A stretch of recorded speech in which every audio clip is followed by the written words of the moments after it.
আজিৰ প্ৰথম কুৱেশ্যনটো হৈছে কাৰ্বি পাহাৰৰ সৰ্বোচ্চ শৃংগটোৰ নাম কি? আৰু অপশ্যন কেইটাৰ ভিতৰত ইয়াৰ শুদ্ধ এনচাৰটো হৈছে অপশ্যন এ সিংহাসন। কাৰ্বি পাহাৰৰ সৰ্বোচ্চ শৃংগটোৰ নাম হৈছে সিংহাসন। তাৰপিছত ২ নম্বৰ কুৱেশ্যনটো হৈছে অসমৰ মঞ্চেষ্টাৰ বুলি কোন ঠাইক জনা যায়? আৰু অপশ্যন কেইটাৰ ভিতৰত ইয়াৰ শুদ্ধ এনচাৰটো হৈছে অপশ্যন ডি শুৱালকুছি।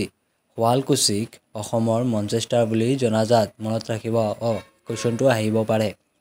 তাৰপিছত ৩ নম্বৰ কুৱেশ্যনটো হৈছে যাদৱ পায়েঙে এককভাৱে কোনখন অৰণ্য ৰোপণ কৰিছে?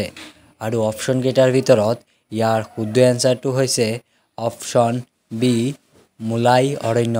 যাদৱ পায়েঙে মোলাই অৰণ্যৰ গছ ৰোপণ কৰিছিল। তাৰপিছত আছে অৰুণাচল প্ৰদেশত কোনখন নৈক কামেং নামেৰে জনা যায়? আৰু অপশ্যন কেইটাৰ ভিতৰত ইয়াৰ শুদ্ধ এনচাৰটো হৈছে অপশ্যন ডি জীয়া ভৰালী। জীয়া ভৰালী নদীক অৰুণাচল প্ৰদেশত কামেং নামেৰে জনা যায়। তাৰপিছত নেক্সট কুৱেশ্যনটো আছে বৰাক উপত্যকাৰ মুঠ মাটিকালি কিমান? আৰু অপশ্যন কেইটাৰ ভিতৰত ইয়াৰ শুদ্ধ এনচাৰটো হৈছে অপশ্যন ডি ৬৯২২ বৰ্গ কিলোমিটাৰ মাটিকালি। বৰাক উপত্যকাৰ মুঠ মাটিকালি হৈছে ৬৯২২। তাৰপিছত নেক্সট কুৱেশ্যনটো আছে অসম চুক্তি কেতিয়া স্বাক্ষৰিত হৈছিল? আৰু অপশ্যন কেইটাৰ ভিতৰত ইয়াৰ শুদ্ধ এনচাৰটো হৈছে অপশ্যন চি ১৯৫৮ চনৰ ১৫ আগষ্ট তাৰিখে অসম চুক্তি স্বাক্ষৰিত হৈছিল। তাৰপিছত ৭ নম্বৰ কুৱেশ্যনটো হৈছে অসম চুক্তিৰ সময়ত ভাৰতৰ প্ৰধানমন্ত্ৰী কোন আছিল? আৰু অপশ্যন কেইটাৰ ভিতৰত ইয়াৰ শুদ্ধ এনচাৰটো হৈছে অপশ্যন বি ৰাজীৱ গান্ধী। ভিডিঅ'টো ভাল লাগিলে ছাবস্ক্ৰাইব কৰিবলৈ নাপাহৰিব আৰু বন্ধু বান্ধৱীলৈ শ্বেয়াৰ কৰিব। তাৰপিছত নেক্সট কুৱেশ্যনটো আছে অসম চুক্তিৰ পাছত অসমত কোনখন আঞ্চলিক ৰাজনৈতিক দলৰ সৃষ্টি হৈছিল?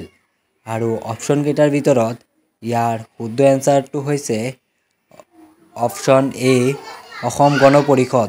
অসম গণ পৰিষদ AGP যি কোৱা হয়, ই অসম চুক্তি স্বাক্ষৰিত হোৱাৰ পাছত আৰু ৰাজনৈতিক গঠন হৈছিল। তাৰপিছত নেক্সট কুৱেশ্যনটো আছে বিহুক কেতিয়াৰ পৰা অসমৰ জাতীয় উৎসৱ হিচাপে স্বীকৃতি দিয়া হৈছিল?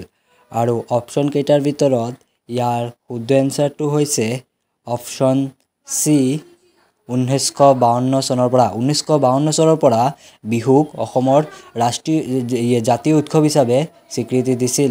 তাৰপিছত ১০ নম্বৰ কুৱেশ্যনটো হৈছে অসমৰ প্ৰথমটো চিনেমা হলৰ নাম কি? আৰু অপশ্যন কেইটাৰ ভিতৰত ইয়াৰ শুদ্ধ এনচাৰটো হৈছে অপশ্যন এ জোনাকী চিত্ৰগ্ৰহ। জোনাকী চিত্ৰগ্ৰহ হৈছে অসমৰ প্ৰথমটো চিনেমা হলৰ নাম। তাৰপিছত নেক্সট কুৱেশ্যনটো হৈছে ১১ নম্বৰ কুৱেশ্যন যিটো আছে এইটো লোণ আইন ভংগ কৰা মহাত্মা গান্ধীৰ দণ্ডি যাত্ৰাত অংশগ্ৰহণ কৰা অসমৰ ব্যক্তিজনৰ কোন আছিল? মানে লোণ আইনত অসমৰ পৰা কোনগৰাকী ব্যক্তি গৈছিল? আৰু অপশ্যন কেইটাৰ ভিতৰত ইয়াৰ শুদ্ধ এনচাৰটো হৈছে অপশ্যন বি লীলাধৰ বৰুৱা। লীলাধৰ বৰুৱাই লোণ অমান্য যিটো দণ্ডি যাত্ৰা আছিল তাত অংশগ্ৰহণ কৰিছিল অসমৰ পৰা। তাৰপিছত নেক্সট কুৱেশ্যনটো আছে অসমৰ প্ৰথমজন স্কুল পৰিদৰ্শক কোন আছিল? আৰু অপশ্যন কেইটাৰ ভিতৰত ইয়াৰ শুদ্ধ এনচাৰটো হৈছে option C William Robinson. William Robinson হৈছে অসমৰ প্ৰথমজন স্কুল পৰিদৰ্শক। তাৰপিছত নেক্সট কুৱেশ্যনটো হৈছে চুকাফা দিৱস কেতিয়া পালন কৰা হয়? আহোমৰ যিটো ৰজা আছিল প্ৰথম তেওঁ চুকাফা। আৰু অপশ্যন কেইটাৰ ভিতৰত ইয়াৰ শুদ্ধ এনচাৰটো হৈছে অপশ্যন চি ২ ডিচেম্বৰ। ২ ডিচেম্বৰ তাৰিখে চুকাফা দিৱস পালন কৰা হয়। তাৰপিছত ১৪ নম্বৰ কুৱেশ্যনটো আছে ভাৰতৰ কোনখন জিলাক নদীৰ দ্বীপ জিলা বুলি কোৱা হয়? আৰু অপশ্যন চাৰিটাৰ ভিতৰত ইয়াৰ শুদ্ধ এনচাৰটো হৈছে অপশ্যন এ মাজুলী। মাজুলী হৈছে অসমৰ প্ৰথমখন নদীৰ দ্বীপ জিলা। তাৰপিছত নেক্সট কুৱেশ্যনটো হৈছে অসম ৰত্ন বঁটা লাভ কৰা প্ৰথম ব্যক্তিজন কোন আছিল? আৰু অপশ্যন কেইটাৰ ভিতৰত ইয়াৰ শুদ্ধ এনচাৰটো হৈছে option A doctor Bhupen Hazarika. Doctor Bhupen Hazarika আছিল অসম ৰত্ন বঁটা পোৱা প্ৰথম অসমীয়া। তাৰপিছত নেক্সট কুৱেশ্যনটো আছে 2015 চনত কোনে অসম ৰত্ন বঁটা লাভ কৰিছিল? আৰু অপশ্যন কেইটাৰ ভিতৰত ইয়াৰ শুদ্ধ এনচাৰটো হৈছে option C doctor Jitendranath Goswami আছিল 2015 চনত অসম ৰত্ন বঁটা পোৱা ব্যক্তিজন। তাৰপিছত নেক্সট কুৱেশ্যনটো হৈছে কনকলতা বৰুৱাৰ জীৱনভিত্তিক চিনেমাখনৰ নাম কি আছিল? আৰু অপশ্যন কেইটাৰ ভিতৰত ইয়াৰ শুদ্ধ এনচাৰটো হ'ব অপশ্যন এ পূৰব কি আৱাজ। পূৰব কি আৱাজ আছিল কনকলতা বৰুৱাৰ জীৱনভিত্তিক চিনেমা। তাৰপিছত আছে প্ৰতিমা বৰুৱা পাণ্ডেৰ জীৱনভিত্তিক ছবিখনৰ নাম কি? আৰু অপশ্যন কেইটাৰ ভিতৰত ইয়াৰ শুদ্ধ এনচাৰটো হৈছে অপশ্যন চি সোণাৰ বৰণ পাখি। সোণাৰ বৰণ পাখি আছিল প্ৰতিমা পাণ্ডে বৰুৱাৰ জীৱনভিত্তিক ছবি। তাৰপাছত নেক্সট কুৱেশ্যনটো আছে সৰু পথাৰত ৰেল দুৰ্ঘটনাৰ বাবে কাক ফাঁচি দিয়া হৈছিল?